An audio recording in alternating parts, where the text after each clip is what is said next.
Dr. Ross here with Invergrove Chiropractic. We've been talking a lot this week about neck pain, and now we're going to show you a few things that we do within our office, specifically the cervical adjustment, to be able to correct that neck pain and get those vertebrae moving again. So the first thing that we're going to do is we're going to do a manual adjustment. So that means we're just using our hands to get those vertebrae moving. So we're going to feel along Dr. Amy's spine here to find the segments that are stuck, out of position, twisted, they're not moving. Think of it as they're not functioning how they're supposed to. And once we find those segments, we're going to put a little impulse in there to restore that motion again. So what it's going to look like is we're going to turn our head here, and there's just going to be a small impulse in here, just like that.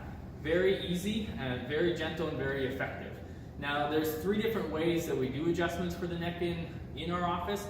This one would be the most common one that we use. The next one down that we use in order of force is the arthrostim. So we're going to have Dr. Amy sit up here, and what we're going to use is this guy here. So this tool, think of it as a bunch of mini adjustments that stack up on top of each other. It definitely has less force, but still very effective. So we're going to contact that same segment, or second cervical vertebrae here, and then we're just going to let the machine do the work. Most patients absolutely love this. Feels great. We do a lot of muscle work with this tool as well, so it's kind of a jack of all trades. And the final one that we use is a very common one that's used in chiropractic. This is an activator. It's very gentle, but very effective.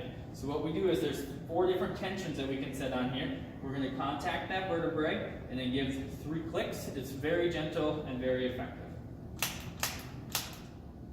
So if you guys have any questions about any of the adjustments that we just did, go ahead and comment down below. We'll get back to you as soon as we can. And then if you think this could help anyone that you guys know, please share the video. We greatly appreciate it. Otherwise, have a wonderful day.